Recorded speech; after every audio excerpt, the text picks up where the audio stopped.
शहीदहरूको घाइते योद्धाहरूको जनमुक्ति सेनाको चाहिँ पूर्ण रूपले सम्मान भएको छैन र सम्मानै भएको छैन भन्ने अवस्था होइन। जुन ढङ्गले सम्मान हुनुपर्ने हो त्यो सम्मान भएको छैन। सम्मान हुन पर्दछ, यो सरकारले गर्न पर्छ, यो सरकारको राज्यको दायित्व हो। जनमुक्ति सेना चाहिँ साझा जनमुक्ति सेना हो, परिवर्तनको संवाहक हो, परिवर्तनको आन्दोलनको अग्रदष्टा हो, बलिदानपूर्ण इतिहास कोरेको जनमुक्ति सेना हो। त्यो जनमुक्ति सेना गौरवपूर्ण इतिहास बोकेको जनमुक्ति सेना सेना नै हुन्छ। इतिहास सत्य नै हुन्छ। सत्य इतिहास कसले काट्न सक्दैन। उसले के विचार लियो, कुन विचार लियो, कुन कार्यदिशा लियो, उसको स्वतन्त्रताको विषय हो त्यो कुरा। राजनैतिक सङ्गठनात्मक कार्यक्रमहरू सबै जो हेर्दाखेरि चाहिँ प्रचण्डको भन्दा भिन्न चाहिँ देखिँदैन। भिन्न देखिँदैन र भिन्न नदेखिसकेपछि उहाँहरू चाहिँ फरक फरक भएर बस्न आवश्यक छैन। सबै माओवादी घटकहरू एकताबद्ध हुन पर्दछ, एक ढिक्का हुनुपर्छ। अर्को चाहिँ राष्ट्रिय हित विपरीत काम गर्ने अधिकार कुनै राजनीतिक दललाई छैन र राजनीतिक दलका नेताहरूले राष्ट्रिय हित विपरीत, राष्ट्रिय स्वतन्त्रता विरुद्ध, राष्ट्रिय अखण्डता, सार्वभौमिकता र जनताको हित विपरीत काम गर्ने कुरा चाहिँ पूर्व जनमुक्ति सेनाले चाहिँ कसैलाई पनि सहमत दिने, समर्थन गर्न सक्दैन। निश्चित रूपमा पार्टीहरू बिचमा चाहिँ कम्युनिस्ट पार्टीहरूको बिचमा धेरै ठुला खराबीहरू छन्। ती खराबीहरू कम्युनिस्ट पार्टीहरूले सबैले सच्याउन तयार हुनुपर्छ, सच्चिन तयार हुनुपर्छ। र दोस्रो कुरो चाहिँ हामीले विगतका चाहिँ क्रान्तिकारी आन्दोलनहरूबाट क्रान्तिका सफल र असफलका शिक्षाहरूसहित अगाडि बढ्न प्रेरित हुनपर्छ र त्यो शिक्षासहित अगाडि बढ्ने साहस र आँट गर्नुपर्छ। त्यो आँट र साहस पहिलो कुरा त यो परिवर्तनको संवाहक र मूल प्रभाव भएको कारणले नेकपा माओवादी केन्द्रले गर्नुपर्छ र त्यसमा पनि अध्यक्ष कमरेड प्रचण्डले झन् ठुलो साहस गर्नुपर्छ। हामी राता मान्छे, जनमुक्तिका मान्छे, आगो निलिदिने, सागर सुकाइदिने, शहीदको रगतले जन्माएको मान्छे, हामी राता मान्छे।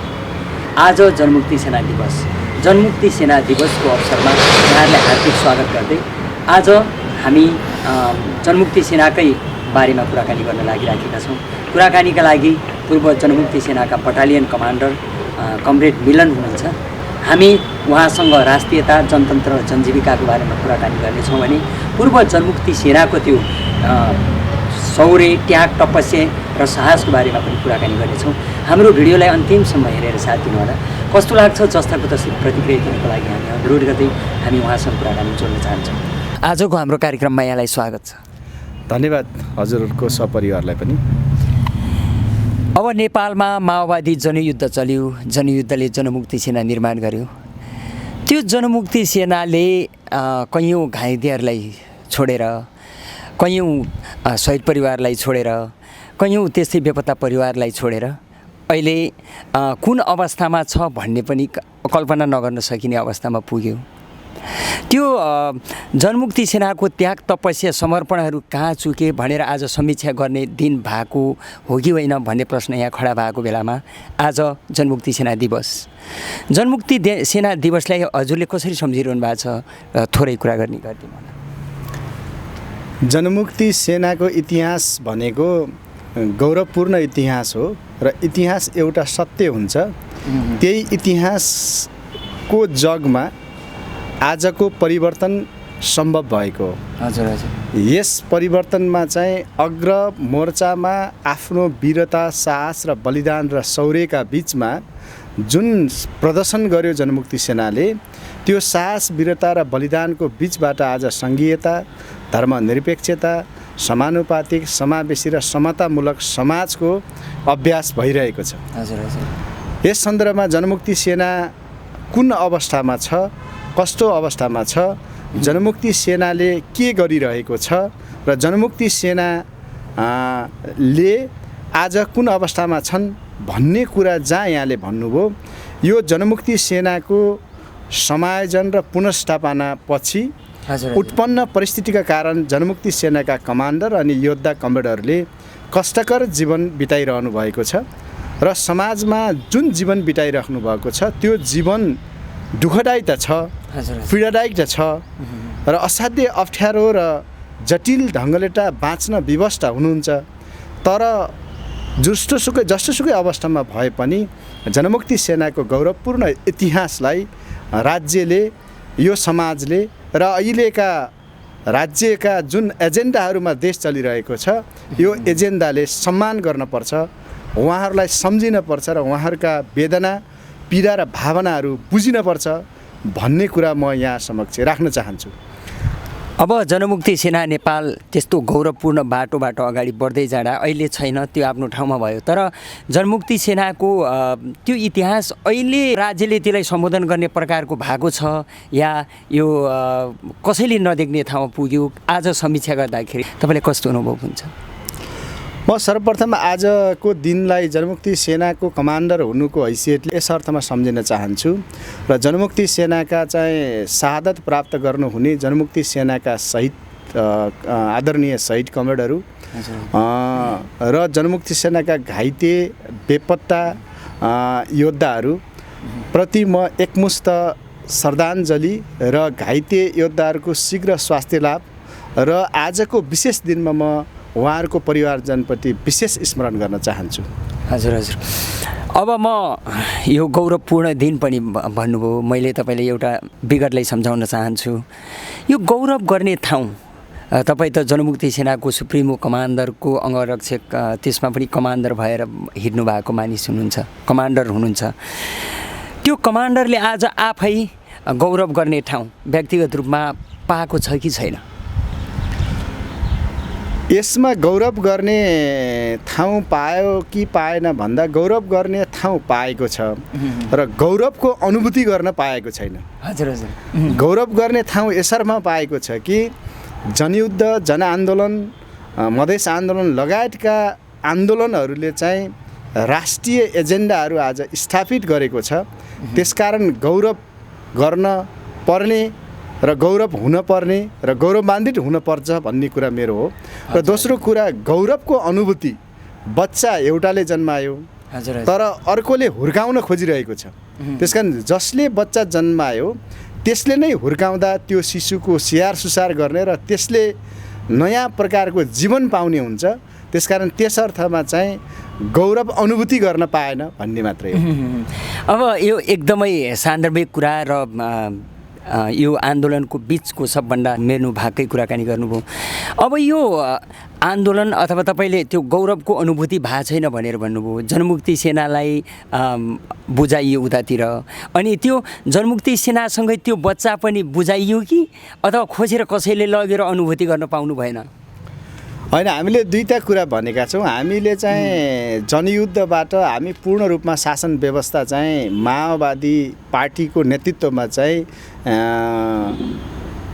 कब्जा गर्न चाहन्थ्यौँ।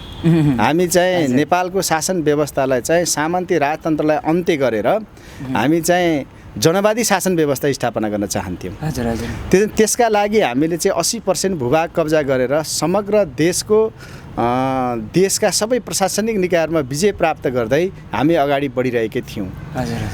त्यही सन्दर्भमा म स्मरण गराउन चाहन्छु, त्यही सन्दर्भमा विश्व परिस्थिति, राष्ट्रिय परिस्थिति, राष्ट्रिय राजनीतिक र राष्ट्रिय अन्तर्विरोधहरू का बिचमा चाहिँ माओवादी आन्दोलनलाई भिन्न पृष्ठभूमिबाट अगाडि बढाउनु पर्ने, भिन्न पृष्ठभूमिबाट हामी चाहिँ सङ्घर्षलाई अगाडि लैजान पर्ने र भिन्न पृष्ठभूमिबाट चाहिँ हामीले चाहिँ 80% भूभाग कब्जा गएको र 20% भूभाग कब्जा नभएको शक्तिसँग सम्झौता गर्न पर्ने, शान्ति सम्झौता मार्फत हामीले चाहिँ राष्ट्रलाई फेरि निकास दिन पर्ने। आफूले त्याग गरेर, आफूले बलिदान गरेर, आफू चाहिँ खुम्चिएर र आफूले प्राप्त गरेका धेरै उपलब्धिहरूसँग पनि सम्झौता गरेर राष्ट्र निर्माण गर्न पर्ने, राष्ट्रको रक्षा गर्न पर्ने परिवेश उत्पन्न भयो।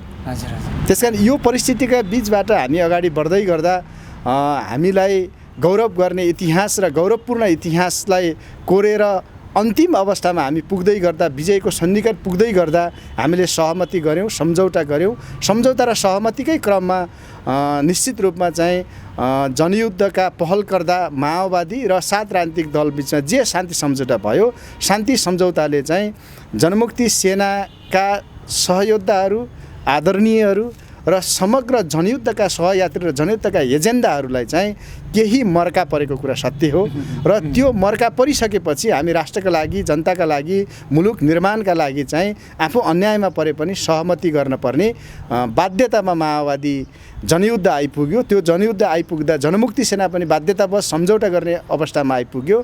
त्यो सम्झौता गर्दा समायोजन पुनर्स्थापनाका चाहिँ विधि अन्तर्गत हामीले फेरि आफूलाई शान्तिपूर्ण तरिकाले चाहिँ राष्ट्र निर्माणमा अगाडि बढाउनु पर्ने परिस्थितिको सिर्जना भयो र आज हामी विभिन्न तहबाट, समाजको विभिन्न क्षेत्रबाट, विभिन्न तहबाट, विभिन्न सेक्टरबाट, विभिन्न पार्टी सङ्गठनहरूबाट राष्ट्र निर्माणकै निमित्त जनमुक्ति सेना अगाडि बढेको छ र जनमुक्ति सेना देशको आवश्यक जे पर्छ त्यसलाई स्वीकार गर्न र अगाडि बढ्न सक्ने त्यस्तो एउटा अजय शक्ति हो। त्यो शक्ति भएकै कारण चाहिँ आज मुलुक यो अवस्थामा छ भन्ने कुरा म यहाँहरूसँग विशेष स्मरण गराउन चाहन्छु। अब हामीले एकदमै सम्झिराखेका छौँ जनमुक्ति सेना भनेको देशको, जनताको, त्यसपछि राष्ट्रियता अनि स्वतन्त्रताको निम्ति लडेको एउटा मुक्ति सेना हो जसलाई जनताको अँगालोमा राखेर हुर्काइएको थियो। अब तपाईँ सायद मलाई लाग्छ, हामीलाई लाग्छ आजकै दिन यस्तै युनिफर्म लाउनु भयो होला। जनमुक्ति सेना घोषणा दिवस भन्ने छ आज, जनमुक्ति सेनाको दिवस। यो दिवसमै लाउनु भएको होला, नभए पनि यस्तै जनमुक्ति सेनाको ड्रेस लाउनु भयो। अनि यही ड्रेस, यस्तै हतियारहरू तपाईँले शहीदको रगतहरूसँग सार्नुभयो। आज त्यो शहीदहरूको रगत अनि त्यो शहीदहरूको त्याग तपस्यामा सम्मान भएको महसुस हुन्छ कि अपमान भएको महसुस हुन्छ शान्ति सम्झौताको स्पिरिटमा? शान्ति सम्झौता बाध्यकारी अवस्थामा गरिएको हो र शान्ति सम्झौता चाहिँ राष्ट्रको आवश्यकतामा गरिएको हो र जनताको आवश्यकतामा गरिएको हो। जनताको आवश्यकता र चाहना प्रदान हुन जान्छ। त्यो प्रदान हुने सन्दर्भमा चाहिँ शहीदहरूको, घाइते योद्धाहरूको, जनमुक्ति सेनाको चाहिँ पूर्ण रूपले सम्मान भएको छैन र सम्मानै भएको छैन भन्ने अवस्था होइन। जुन ढङ्गले सम्मान हुनुपर्ने हो त्यो सम्मान भएको छैन, सम्मान हुन पर्दछ। सम्मानित भएर चाहिँ शहीद परिवार, घाइते परिवार, बेपत्ता परिवार र पूर्व जनमुक्ति सेना यो समाजमा चाहिँ सम्मानित ढङ्गले चाहिँ जिउने, बाँच्ने र सम्मानित ढङ्गले उहाँहरूको चाहिँ जीवन निर्वाह हुने वातावरण चाहिँ राज्यले गर्नपर्छ, यो सरकारले गर्नपर्छ। यो सरकारको, राज्यको दायित्व हो। अब घाइते परिवार, जो घाइते साथीहरू हुनुहुन्छ जनमुक्ति सेनाका, उहाँहरूको त्यो घाउबाट अझै पिप बगिराखेको छ। प्यारालाइसिस भएका साथीहरू हलचल गर्ने स्थितिमा छैनन्। उनको दर्दनाक यो अवस्था छ। यो राज्यले अहिलेको यो शान्ति सम्झौता भएको करिब 15 वर्षसम्म पनि सम्बोधन गरेको देखिँदैन। जस्तो बेपत्ता भएका मानिसहरू अहिले कहाँ छन् 15-20 वर्षसम्म पनि देखिएका छैनन्। यस्तो स्थितिमा माओवादीले आफ्नो एजेन्डा अथवा आफ्नो कुरा नराखेको जस्तो देखिन्छ। त्यो पटक पटक सरकारमा गयो, राज्यमा गयो अनि नेतृत्वदायी भूमिकामा पनि गयो। त्यो कुरालाई अलिकति नदेखेको अथवा त्यो कुरालाई उठाउन नसकेको या नउठाएको यस्तो सेन्समा हामीले बुझ्ने गरेका छौँ। यसको सत्यता के हो खासमा? यसको सत्यता तपाईँहरूले जे बुझ्नुभयो त्यो कुरा सबै सत्यता होइन। माओवादीको नेतृत्वमा, माओवादी केन्द्रको नेतृत्वमा सरकार बन्यो। सरकारले घाइते, अपाङ्ग र बेपत्ता परिवारलाई चाहिँ राहतको प्याकेज दियो। त्यो राहत अपुरो छ, अधुरो छ। त्यो राहतको प्याकेजले चाहिँ उहाँहरूलाई त्यो पूर्णता हुँदैन। त्यसकारण माओवादीले प्रयत्नै गरेन, केही गरै गरेन, नहेरे जस्तो, अपहेलित गरे जस्तो, वास्ता गरे जस्तो, बेवास्ता गरे जस्तो भन्ने जहाँ प्रश्न यहाँले गर्नुभयो त्यो कुरा सत्य होइन। सत्य कुरा के हो भने माओवादीले जति प्रयत्न गर्यो त्यो प्रयत्नमा चाहिँ माओवादीले जे गर्यो त्यो प्रयत्न स्वरूप नै भयो र थप गर्न प्रयत्न गर्नुपर्ने झन् गतिशीलतामा, तीव्रतामा प्रयत्न गर्नुपर्ने हो। त्यो प्रयत्न गर्न माओवादी चुकेको छ र चुकेको ठाउँमा सच्चाएर तीव्र गतिमा छिटोभन्दा छिटो शहीद परिवारलाई, छिटोभन्दा छिटो घाइते परिवारलाई, छिटोभन्दा छिटो बेपत्ता परिवारलाई, छिटोभन्दा छिटो जनमुक्ति सेनाका परिवारलाई जहाँ मतलब चाहिँ गरिबीको रेखामुनि छन्, जहाँ गरिबीको रेखामुनि रहेर बाँच्न विवश छन्, ती परिवारहरूलाई चाहिँ छिटोभन्दा छिटो गरिबीको रेखामुनिबाट मुक्त गर्नुपर्छ। शिक्षाको पहुँचबाट टाढा छन् त्यसलाई शिक्षाको पहुँचमा ल्याउनुपर्छ। स्वास्थ्यको चाहिँ पहुँचबाट टाढा छन् त्यसलाई निःशुल्क स्वास्थ्यको व्यवस्था गरिनुपर्छ। र त्यो सबै कुरामा चाहिँ माओवादीले चाहिँ ढिलासुस्ती भएको कुरा जरुर हो। समय धेरै गएको कुरा जरुर हो, तर त्यो समयअनुसार छिटो गरिनु पर्थ्यो, त्यो छिटो गर्न पर्छ र त्यसको लागि माओवादी नै अग्रसर हुनुपर्छ भन्ने कुरा चाहिँ म यहाँ समक्ष राख्न चाहन्छु। अब आजकल त एकदमै देखिन्छ, सडकमा देखिन्छ अनि सामाजिक सञ्जालहरूमा पनि देखिन्छ। जनमुक्ति सेना त जनताको सेना, हिजो जनतासँग थियो, अहिले त पार्टीको सेना जस्तो कहिले केपीले तानेको छ होइन, कहिले प्रचण्डले तानेको छ, कहिले बाबुरामले तानेको छ, कहिले वैद्यले, अरू यी त यस्तै यस्तै जनमुक्ति सेनालाई तानातानको अवस्था जस्तो देखिराखेको छ। खासमा यो रेस्पोन्स लिने मान्छेले नलिएर हो या अरूको पनि श्रेय थियो, अरू पार्टीले पनि जनमुक्ति हामीले गराएको जस्तै गराइराखेका छन्, यो के थियो र यस्तो लुछाचुडी जस्तो भइरहेछ यो जनमुक्ति सेनालाई? यो जनमुक्ति सेनाको लुछाचुडीको प्रश्न के हो भने, जनमुक्ति सेना चाहिँ विधिवत रूपमा सेनाबाट स्वैच्छिक अवकाश लिएर आयो। कोही नेपाली सेनामा समायोजन भएर चाहिँ रिटायर भएर घर आयो। ऊ एउटा नागरिकको हैसियतमा परिणत भयो। नागरिकको हैसियतमा परिणत भइसकेपछि उसले कुन पार्टीको विचार बोक्छ भन्ने कुरा उसको स्वतन्त्रता कुरा हो र उसले चाहिँ लिने पार्टीको, विप्लवको पार्टीको विचार ल्याउने कुरा, वैद्यको पार्टीको विचार ल्याउने कुरा, बाबुरामको पार्टीको विचार ल्याउने, एमालेको विचार ल्याउने कुरा र माओवादी केन्द्रको विचार ल्याउने कुरा उसको स्वतन्त्रताको कुरा हो। त्यसकारण त्यो अनुसार तानातान गरिएको विषय होइन। जनमुक्ति सेना साँचो सत्य जनमुक्ति सेना नै हो, साझा नै हो सबैको जनमुक्ति सेना। त्यो जनमुक्ति सेना कहाँ को विचारसँग सम्बन्धित भएर जान्छ, को विचारसँग सम्बन्धित भएर संलग्न हुन्छ भन्ने कुरा चाहिँ पृथक कुरा हो। त्यसकारण जनमुक्ति सेना चाहिँ साझा जनमुक्ति सेना हो, परिवर्तनको संवाहक हो, परिवर्तनको आन्दोलनको अग्रदष्टा हो, बलिदानपूर्ण इतिहास कोरेको जनमुक्ति सेना हो। त्यो जनमुक्ति सेना गौरवपूर्ण इतिहास बोकेको जनमुक्ति सेना सेना नै हुन्छ। इतिहास सत्य नै हुन्छ, सत्य इतिहास कसले काट्न सक्दैन। उसले के विचार लियो, कुन विचार लियो, कुन कार्यदिशा लियो, उसको स्वतन्त्रताको विषय हो त्यो कुरा चाहिँ। अब मैले तपाईँको आज जनमुक्ति सेना दिवस यसैको सेरोफेरोमा तपाईँहरूले पूर्व जनमुक्ति सेनाहरूलाई बोलाएर अनि भेला गराएको बाहिर सामाजिक सञ्जालहरूमा पनि सुनियो। यो यसै सन्दर्भमा मानव जनमुक्ति सेना दिवसकै सन्दर्भमा पर्न गएकोले यो संयोग हो कि लडाइँको तयारी नै हो कि, अथवा भोलि गएर कसैको चुनावको लट्ठा समाएर हिँड्ने कुन पोजिसनबाट यो जनमुक्ति सेनाको भेला गराउनु भएको, अलिकति प्रस्ताइदिनुहोस् न। निश्चित रूपमा तपाईँले चाहिँ यस प्रसङ्गमा चाहिँ हामीले केही दिन पहिले जनमुक्ति सेना सङ्घको चाहिँ दाङ जिल्लामा उपस्थित जनमुक्ति सेनाको भेला गरेका छौँ। त्यो भेलाको उद्देश्य चाहिँ के छ भने केन्द्रमा केन्द्रमा चाहिँ पूर्व जनमुक्ति सेना सङ्घ भनेर एउटा संस्था दर्ता छ। त्यो संस्थाको शाखाको रूपमा चाहिँ हामीले दाङ जिल्लामा पूर्व पिएलए सङ्घ भनेर चाहिँ त्यो सङ्घको चाहिँ भेला गरेका हौँ। त्यो भेलामा चाहिँ कुनै हामीले के उद्देश्य बोकेका छौँ भने छरिएर जनमुक्ति सेनाहरूको अवस्था के छ, उहाँको बालबालिकाहरूको अवस्था के छ, उहाँको परिवारको अवस्था के छ र ती जनमुक्ति सेनाहरू चाहिँ को अहिलेको कस्तो परिवेशमा उनीहरू चाहिँ बसिरहेका छन् त, र पार्टी सङ्गठनमा कति सङ्गठनमा आबद्ध छन् र तिनी कुन कुन पार्टीमा आबद्ध छन् र जुनसुकै पार्टीमा आबद्ध भए पनि पूर्व पिएलए सङ्घ भनेको साझा सङ्गठन हो।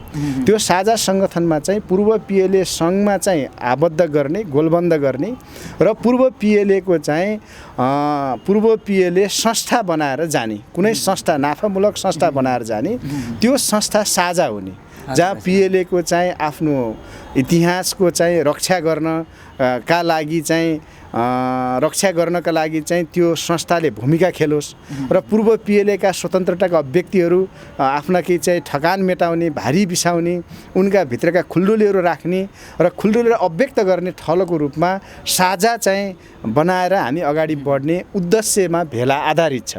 त्यो बेला न कि लडाइँसँग आधारित न अरू केहीसँग आधारित छ, त्यो भेला यो दुईटा कुरासँग आधारित छ। र अर्को पूर्व जनमुक्ति सेनालाई चाहिँ आर्थिक आय आर्जनका लागि, उत्पादनका लागि उनको परिवारमा आर्थिक उत्पादनद्वारा चाहिँ परिवारलाई सहज ढङ्गले जिउन सक्ने, सहज ढङ्गले पठन पाठन गराउन सक्ने, सहज ढङ्गले बालबालिकालाई शिक्षा दीक्षामा चाहिँ सहभागिता बनाउन सक्ने अवस्थासम्म जनमुक्ति सेनालाई लाने विषयसँग चाहिँ सम्बन्धित छ। यो न कि एउटा पार्टीमा आधारित एउटा कुनै संस्थामा आधारित भएर होइन। सिङ्गो जनमुक्ति सेना यहाँ अब त्यो हुनुहुन्छ, यो साझा थलो हो, सबैको चाहिँ ओनरसिप हुन्छ। यहाँ जनमुक्ति सेनाको चाहिँ सेना भएका कुनै पनि सदस्य कमान्डरको सदस्य हुन पाउने उसको ओनरसिप हुन्छ, उसको परिवारको यहाँ ओनरसिप हुन्छ र घाइते योद्धाहरूको ओनरसिप हुन्छ, पूर्व पिएलए जनमुक्ति सेनाका शहीद परिवारको यहाँ ओनरसिप हुन्छ।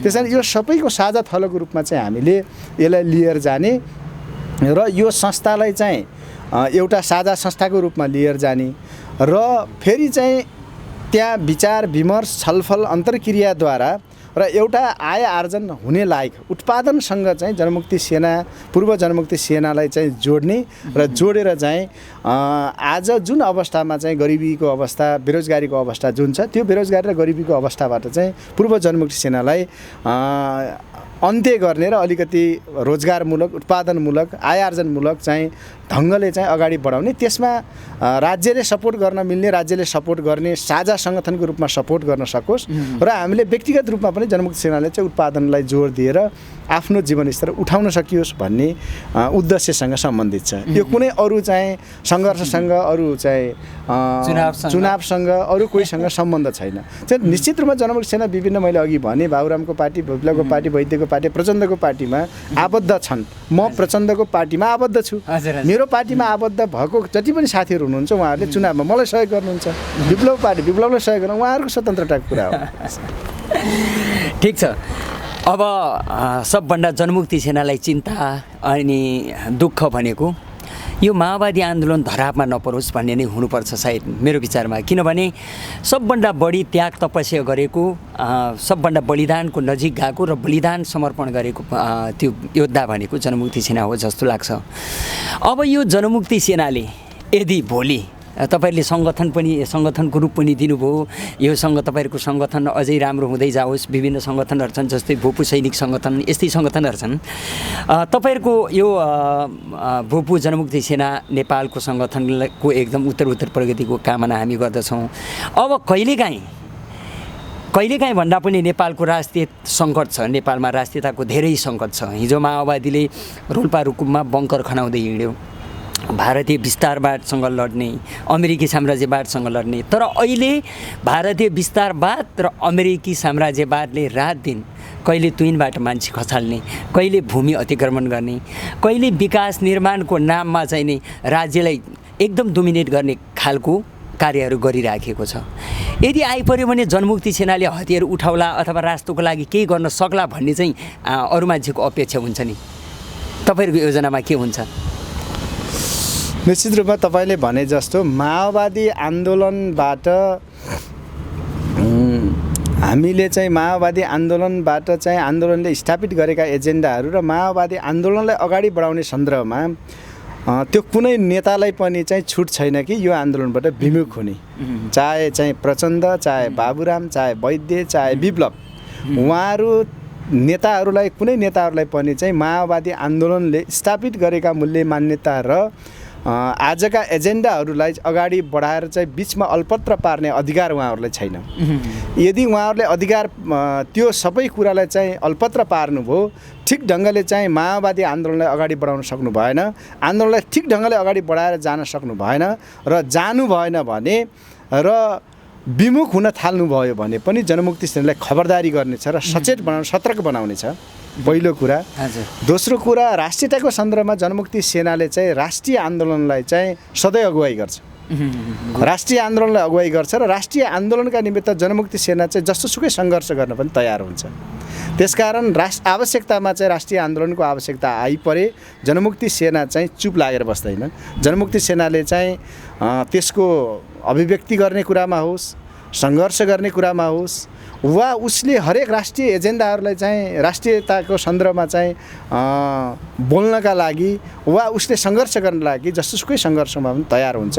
यसमा म एउटा कुरा यो राख्न चाहन्छु।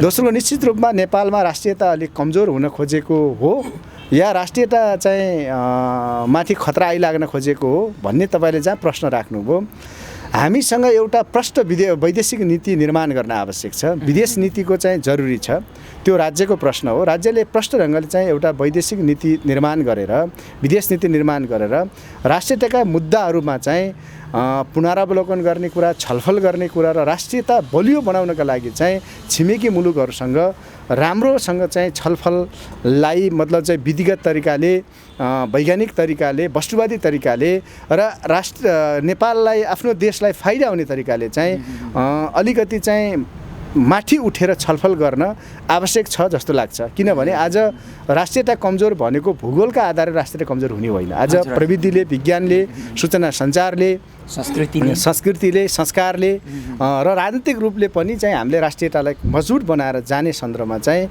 सबै गम्भीर हुनुपर्छ। सबै नेपाली नागरिक गम्भीर हुनुपर्छ। नेपालका राजनीतिक पार्टीहरू गम्भीर हुनुपर्छ। नेपालका राज्य सञ्चालन गर्ने सबै राज्यका मेकानिजमहरू सबै गम्भीर हुनुपर्छ र नेपालको चाहिँ सुरक्षा निकायका सबै निकायहरू गम्भीर हुनुपर्छ र राष्ट्रियतालाई चाहिँ अलिकति पनि आँच आउने दिने काम कसैबाट गरिनु हुँदैन। यदि गरिएका छन् भने सच्याउनु पर्छ र राष्ट्रियताभन्दा ठुलो अरू हुन सक्दैन। अब मैले अगाडि पनि सोधेको थिएँ, तपाईँले आफ्नो व्यक्तिगत जीवनमा गर्व गर्ने लायक त्यस्तो ठाउँ भेट्नु भएको छ कि छैन? आजकल प्रश्न जताततै छरिएको हुन्छ। जनमुक्ति सेना बेवारिसे भयो, त्यत्रो लडाइँका मानिसहरू घरमा फर्केर बेवारिसे छन्, कोही विदेशको त्यो गल्ली गल्ली हिँडिराखेका छन्। तपाईँ त सुप्रिमोको त्यो अङ्गरक्षक, त्यसमा पनि कमान्डर हुनुभएको मान्छे। हामीले देख्ने बेला अहिले सभासद पनि देखिराखेका छैनौँ, मन्त्री पनि देखिराखेका छैनौँ। अब तपाईँलाई त्यस्तो भूमिका अपुग भएको हो कि अथवा त्यो ठाउँमा नपुग्नु भएको के हो यो प्रश्न? होइन, पहिलो कुरा चाहिँ मैले मेरा जुन ढङ्गले मैले चाहिँ परिवर्तनको आन्दोलनमा आफूलाई सरिक राखेँ, त्यो सरिक राख्ने सन्दर्भमा मैले आफ्ना व्यक्तिगत जीवनलाई कहिले पनि प्राथमिकता राखेन र मैले आज पनि मेरो जीवनलाई मैले कहिले पनि प्राथमिकता, आफ्ना व्यक्तिगत चाहनाहरूलाई प्राथमिकता राखेको छैन र मैले समाजकै आवश्यकतालाई प्राथमिकता राख्छु, पार्टीकै आवश्यकतालाई प्राथमिकता राख्छु र शहीद, बेपत्ता र घाइते कमरेडहरूले जुन उद्देश्यका लागि चाहिँ बलिदान गर्नुभयो, त्यो त्याग गर्नुभयो, कुर्बानी गर्नुभयो र जुन लक्ष्य र ध्येयका लागि उहाँहरूले चाहिँ आफ्नो प्राणको आहुति दिनुभयो र उहाँहरूको विचारलाई जीवित राख्ने कुरालाई म प्राथमिकता राख्छु। हजुर हजुर। र ती उद्देश्यलाई चाहिँ प्रति निरन्तर अगाडि बढ्ने कुरालाई म प्राथमिकता राख्छु। त्यसकारण मेरो व्यक्तिगत चाहना र आकाङ्क्षा के थियो भन्ने कुरा प्रधान मैले ठानेन, आज पनि ठानेर मलाई लाग्छ म भोलि पनि ठान्दैन। मलाई आवश्यक ठान्यो, पार्टीले आवश्यक ठान्यो, जुनसुकै क्षेत्रमा, जुनसुकै ठाउँमा, जस्तोसुकै अवस्थामा जिम्मेवारी दिन्छ भने पनि जिम्मेवारी निर्वाह गरेको छु, विगतमा दिएको निर्वाह गरेको छु, भोलि पनि निर्वाह गर्न सक्छु भन्ने मैले त्यो आत्मविश्वास मसँग छ। तर मैले आफूलाई व्यक्तिगत चाहना, आकाङ्क्षा र व्यक्तिगत रूपमा चाहिँ तपाईँले भने जस्तै त्यस्तो प्राथमिकताहरू मैले राखेन। तर तपाईँको पार्टीमा मन्त्रीको लागि काङ्ग्रेससँग त्यस्तो घुँडा तिग्ने खालको अनि अरूसँग घुँडा तिग्ने खालको यस्तो भइराखेको अवस्थामा तपाईँले क्रान्तिकारी विचार प्रवाह गर्नुभयो। अब त्यो विचारले पार्टीलाई कति प्रभावित पार्ला भन्ने अरू मान्छेहरूलाई पनि प्रश्न आउला। जस्तो क्रान्तिकारी सोच, त्याग तपस्याको त्यो विचारले कति बदल्ला अथवा बिग्रिन लागेको त्यो पार्टीलाई कति सुधार गर्ला भन्ने प्रश्न पनि रह्यो। निश्चित रूपमा पार्टीहरू बिचमा चाहिँ कम्युनिस्ट पार्टीहरूको बिचमा धेरै ठुला खराबीहरू छन्। ती खराबीहरू कम्युनिस्ट पार्टीहरूले सबैले सच्याउन तयार हुनुपर्छ, सच्चिन तयार हुनुपर्छ। र दोस्रो कुरो चाहिँ हामीले विगतका चाहिँ क्रान्तिकारी आन्दोलनहरूबाट क्रान्तिका सफल र असफलका शिक्षाहरूसहित अगाडि बढ्न प्रेरित हुनुपर्छ र त्यो शिक्षासहित अगाडि बढ्ने साहस र आँट गर्नुपर्छ। त्यो आँट र साहस पहिलो कुरा त यो परिवर्तनको सम्भाग र मूल प्रवाह भएको कारणले नेकपा माओवादी केन्द्रले गर्नुपर्छ र त्यसमा पनि अध्यक्ष कमरेड प्रचण्डले झन् ठुलो साहस गर्नुपर्छ। र यहाँसम्म आउँदा मुलुकमा एउटा युग पुरुषको रूपमा चाहिँ कमरेड प्रचण्डले जुन नेतृत्वदायी भूमिका खेल्नुभयो, जुन विचारलाई उहाँले विकास गर्नुभयो, जुन ढङ्गले चाहिँ नेपालको श्रमजीवी शोषित उत्पीडित समुदायको अर्थात् सर्वहारा वर्गीय विचारद्वारा आधारित र प्रेरित मतलब आन्दोलनलाई यहाँसम्म ल्याइ पुर्याउनु भयो, यो कुरा सम्म आइपुग्दा हामीले चाहिँ धेरै ठुलो सफलता हासिल गरेका छौँ, तर सफलताको नजिक पनि छौँ र भिन्न पृष्ठभूमिमा पनि हामीले क्रान्तिकारी विचार, क्रान्तिकारी सोच, क्रान्तिकारी चिन्तन, क्रान्तिकारी संस्कार र क्रान्तिकारी उद्देश्यबाट कहिल्यै पनि विचलित नहुने खालको चाहिँ वातावरण चाहिँ पार्टी र सङ्गठनहरूमा सिर्जना गरिनुपर्छ। त्यसले मात्रै चाहिँ समाजको अगुवाई गर्न सक्छ, परिवर्तनको नेतृत्व गर्न सक्छ भन्ने मेरो चाहिँ बुझाइ हो। 21औं जनमुक्ति सेना दिवस मनाउँदै पार्टी त यत्रो छिन्न भिन्न भयो, कैयौँ पार्टीमा, एउटा पार्टीबाट कैयौँ पार्टीमा विभक्त भयो, माओवादी आन्दोलन कमजोर भयो, कोही अरूको पार्टीमा मिसिने गएको छ। यो स्थिति देख्दाखेरि माओवादी आन्दोलन र नेतृत्वदायी भूमिका पुगेन भन्ने जस्तो चित्र यहाँ झलक्क देखिन्छ। अब के गरेर अगाडि बढ्ला? पार्टी मिल्ला कि नमिल्ला, अथवा सिङ्गल फाइट होला? निश्चित रूपमा अहिले चाहिँ पार्टीहरू विभाजन भयो, माओवादी पार्टी विभाजन भयो र माओवादी पार्टीले चाहिँ विभक्त भयो भन्नुभयो तपाईँले। माओवादी पार्टी विभाजन हुनुका पछाडि दुईटा कारणहरू छन्। एउटा कुरा, माओवादी पार्टीले चाहिँ भिन्न परिस्थितिमा, परिवेशमा क्रान्तिलाई अगाडि बढाउने सन्दर्भमा चाहिँ देखा परेका विमतिका कारणले विभाजन भयो। दोस्रो कुरा, संसारभरिका चाहिँ प्रतिक्रियावादीहरू, प्रतिगमनकारीहरू र विरोधी शक्तिहरूले चाहिँ नेपालमा माओवादी पार्टीको उदय, जो शक्ति र जो तागत थियो, त्यो तागतलाई कमजोर बनाएर चाहिँ फेरि आफ्नो कहीँ स्वार्थ सिद्ध गर्न सकिन्छ भन्ने उद्देश्यमा आधारित थियो र संसारभरिका शक्ति केन्द्रहरू चाहिँ खेलिसकेपछि चाहिँ त्यो खेल्ने सन्दर्भमा चाहिँ विभाजित हुने नेताहरूले चाहिँ उहाँहरूलाई के लाग्यो भन्नुहुन्छ भने माओवादी आन्दोलनका उद्देश्य, आन्दोलनका लक्ष्य, आन्दोलनका ध्येय र नयाँ खोज अनुसन्धान भन्दा पनि चाहिँ उहाँहरूलाई चाहिँ विभाजित दिशातिर लयो। यो नेपालको, नेपाली समाजको, नेपाल राष्ट्रको हितमा छैन। माओवादी पार्टीमा विभाजन जो आयो त्यो हितमा छैन। त्यसकारण अहिले चाहिँ पार्टीहरू चाहिँ विभाजन भए, पार्टी विभाजन भइसकेपछि पार्टीहरूमा धेरै चाहिँ कार्यदिशामा भिन्नता भएको, विचारमा भिन्नता भएको, सङ्गठनमा भिन्नता भएको देखिँदैन। प्रचण्डको चाहिँ अङ्गालेको चाहिँ कार्यदिशा, कार्यनीति, रणनीति, कार्यक्रम र राजनैतिक सङ्गठनात्मक कार्यक्रमहरू सबै जो हेर्दाखेरि चाहिँ प्रचण्डको भन्दा भिन्न चाहिँ देखिँदैन र भिन्न नदेखिसकेपछि उहाँहरू चाहिँ फरक भएर बस्न आवश्यक छैन। सबै माओवादी घटकहरू एकताबद्ध हुन पर्दछ, एक ढिक्का हुनुपर्छ।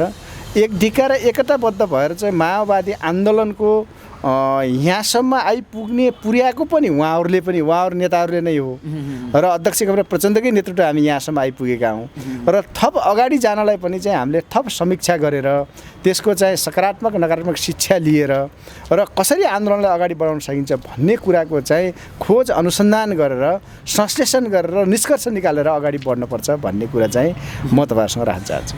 अब यो हाम्रो सामाजिक परिवेशबाट देख्दा यो नजरले हेर्ने बेलामा माओवादी 4-5वटा टुक्रामा विभाजित भयो। त्यो सँगै माओवादी केन्द्र र नेपाल कम्युनिस्ट पार्टी एमाले मिलेर फेरि एउटा नेकपा बनाउनु भयो।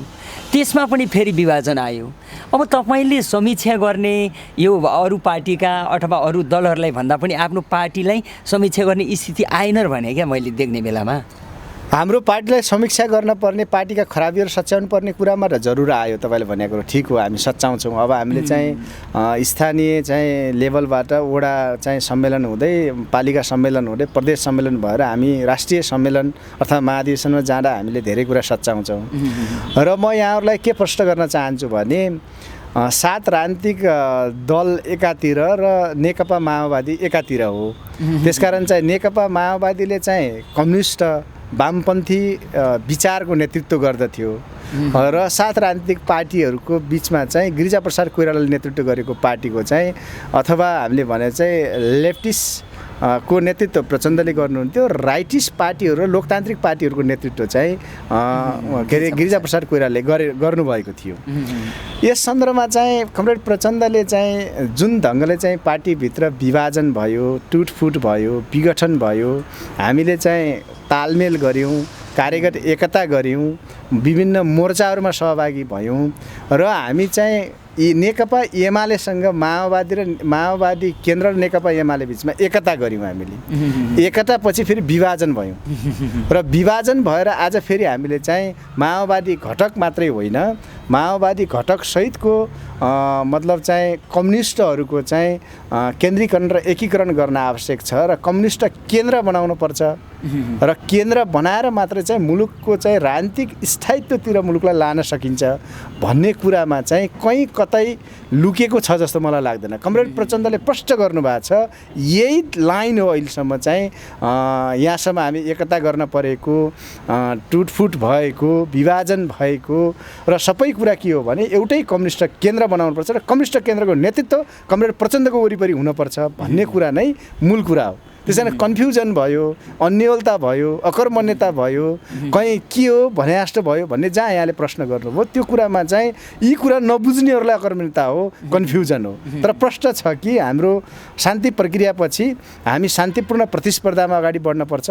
त्यसो हुँदा शान्तिपूर्ण प्रतिस्पर्धामा अगाडि बढ्दा हामीले चाहिँ लोकतान्त्रिक पार्टीहरूसँग चाहिँ सहकार्य, कार्यगत एकता, सहमति गरेर जानुपर्ने बाध्यता हाम्रो अगाडि आइपर्छ। त्यो सबै गरेर जानुपर्ने हुन्छ भन्दा वैद्य कमरेड फुट्नुभयो, त्यसपछि विप्लव कमरेड पनि फुट्नुभयो, त्यसपछि चाहिँ हामीले चाहिँ प्राप्त उपलब्धिको संस्थागत गरेर संविधान जारी गरेर अगाडि बढ्ने सन्दर्भमा चाहिँ बाबुराम कमरेड पनि फुट्नुभयो र हामी त्यो सन्दर्भसँगै अब प्रतिस्पर्धाकै राजनीतिलाई, कार्यक्रमलाई, प्रतिस्पर्धाकै चाहिँ मतलब चाहिँ रणनीतिलाई चाहिँ कमरेड अध्यक्षले चाहिँ अगाडि बढाउँदै जाँदा, नेकपा माओवादी केन्द्रलाई अगाडि बढाउँदै जाँदा एमालेसँग चाहिँ चुनावी तालमेल गर्ने, त्यसपछि चाहिँ विभिन्न मोर्चाहरूसँग चाहिँ कार्यगत एकता गर्ने र पार्टी एकता गरेर चाहिँ हामीले समाजवादी पार्टी निर्माण गर्ने, समाजवादी आन्दोलनलाई अगाडि बढाउने उद्देश्यसँग सम्बन्धित रहेर पार्टी एकता गरिएको।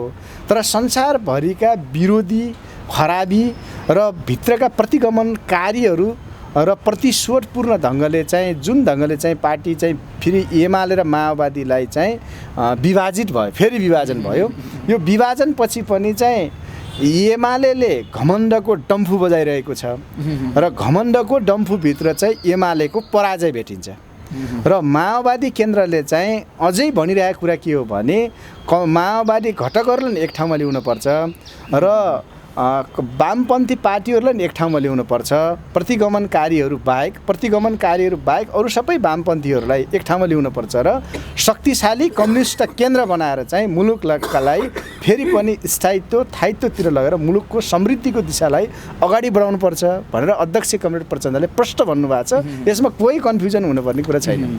अब सम्भावना छ कि छैन? अब यत्रो पार्टी सुरुमा माओवादी पार्टी पनि टुक्रियो, एमालेसँग मिसेर अलिकति सम्भावनाको त्यो जागरण पनि पैदा भएको थियो, त्यो पनि फेरि उस्तै निराशाको खाडलभित्र पुरियो।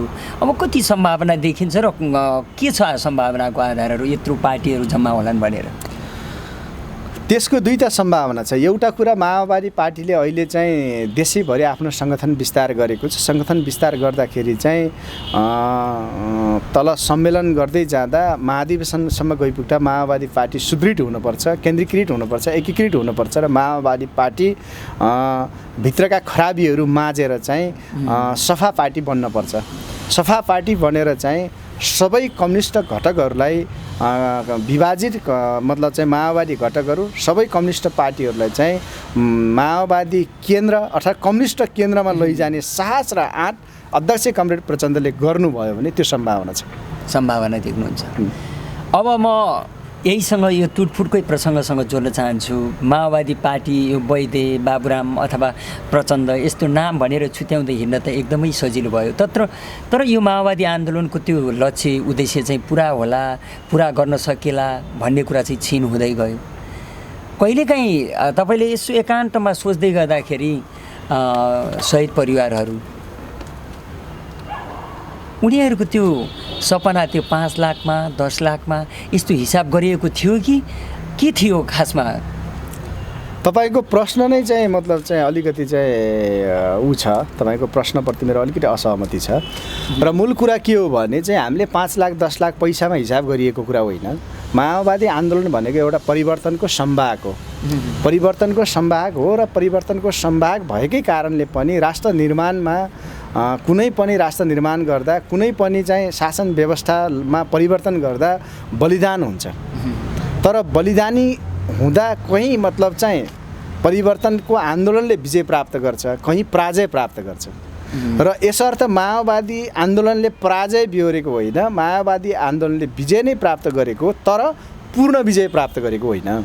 त्यसकारण यसबिचमा पनि हामी अलिकति पनि हामी भिन्न तरिकाले शान्तिपूर्ण तरिकाले चाहिँ क्रान्तिलाई सम्पन्न गर्ने कुरामा चाहिँ पार्टी चाहिँ अग्रसर भइरहेकै छैन, त्यसको अगुवाई गरिरहेकै छ कि छैन भन्ने प्रश्न मूल प्रश्न हो।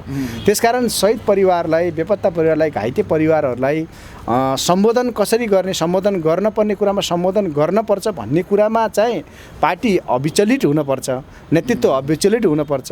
र यी विभिन्न घटकमा विभक्त भएका नेताहरू निधार खुम्चाएर शहीद परिवार, घाइते परिवार, अपाङ्ग योद्धाहरू, जनमुक्ति सेनाका योद्धाहरू र हाम्रा विगत मतलब चाहिँ वर्ग सङ्घर्ष र सशस्त्र सङ्घर्षमा चाहिँ त्याग गरेका, बलिदान गरेका कार्यकर्ताहरूलाई साँची राखेर परिवर्तनको आन्दोलनलाई चाहिँ भिन्न ढङ्गले अगाडि बढाउने कुरामा चाहिँ एकताबद्ध, केन्द्रीकृत र एकीकृत भएर अगाडि बढ्नपर्छ र इतिहासले उहाँहरूलाई चाहिँ गम्भीर प्रश्न तिर्साउनेछ, जो प्रश्न उहाँहरूले जवाब दिन सक्नुहुने छैन। अब तपाईँले एकताको कुरा गर्नुभयो, पटक पटक यस्तै एकताका कुराहरू आउँछन्। यो एकता भनेको सबैको लागि सुन्दर कुरा हो। नेपालीहरू एकता भयो भने राष्ट्रियता, स्वाधीनता पनि रक्षा हुन्छ, सबै कुरा नै राम्रो हुन्छ भन्ने कुरा हामी सबैजनाले बुझ्ने गर्छौँ, यसलाई ग्रहण यसरी नै गर्छौँ। तर एकता भन्दै तपाईँको पार्टीबाट अरू 4 जना त निस्केकै थिए, 4वटा नेताहरूको नाम त अगाडि तपाईँ आफै भनिहाल्नुभयो। गर्दा गर्दा बादल रामबहादुर थापासहित माओवादी केन्द्रबाट चोइतिएर फेरि एमालेमा गयो।